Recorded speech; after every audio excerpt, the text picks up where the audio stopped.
Hello, my name is Gerritsen, Tabea Law. I want to speak briefly today about the law of removal under immigration law. Of course, you're dealing with generally, there are four different large bureaucratic government agencies that you're dealing with in immigration law.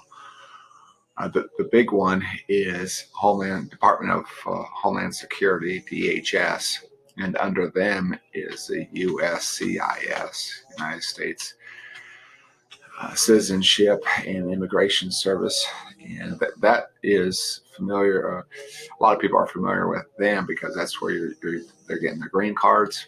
They're sending their I-130s, their I-140s through the USCIS. So that very popular. However, when you come to removal law, you're dealing with a different agency. So you got DHS, and then of course under DHS you have USCIS. Also you have ICE, right? They're the enforcement, I guess, enforcement branch of DHS. You're dealing with customs and border patrol. So a lot of different agencies under the Department of Department of Homeland Security, which, by the way, this was created after 9/11, if you remember, by the Bush administration, and it kind of took over for the old INS, the Immigration and Naturalization Service. So anyways, that's a little bit of history there. So you have DHS, then you have Department of Labor that you're dealing with. And the Department of Labor is involved with your business visas because they're the ones that issue the labor certificate. When you're going through the perm process, the perm process is all about making sure that U.S. workers are not displaced by foreign workers. And if you're trying to get, let's just say, like an H-1B,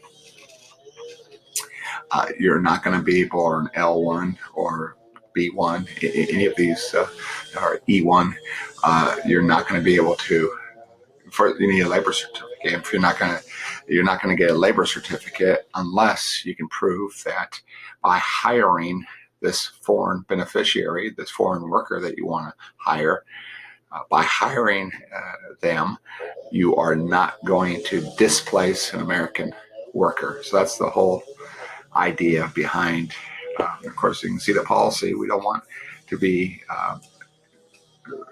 having our local economy hurt, having our unemployment rate go up because we're not hiring local, we're not hiring Americans, we're hiring foreigners. And that's not what we want to do as a country.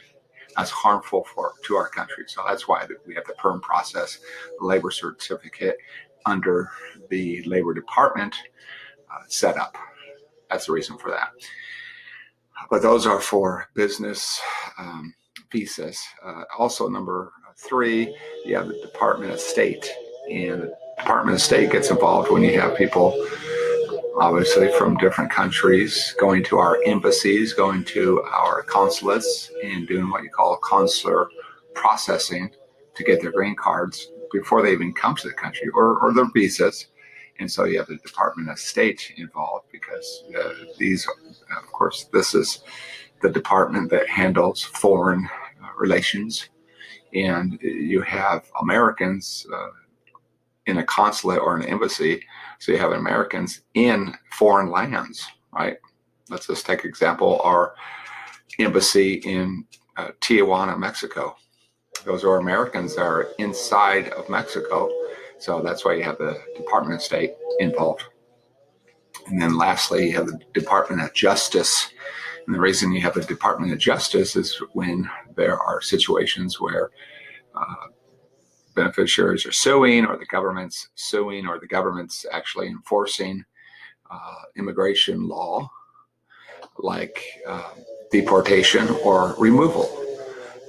Then if the beneficiary wants to sue, they're going to go through via the Justice Department. And so that's where you have the Department of Justice get involved, and they will litigate that there. So when we're talking about removal, we're talking about a beneficiary that's either overstayed their visa and they're ruled or it's adjudicated that removed, and so they're in the process of getting deported. The beneficiary has the opportunity to sue, in most cases, to keep them from being removed from the country or deported out of the country. And so that's where the Department of Justice comes in. Inadmissibility, these are folks that have not come into the country yet, and they're stopped at the border, and for some reason, the Border Patrol or the Immigration Party is not letting them in the country, and they're saying that they are inadmissible for some reason. So that's where you can also see where a lawsuit can come about. So that's it for today, and we'll see you guys next time. Thank you so much. Have a great day.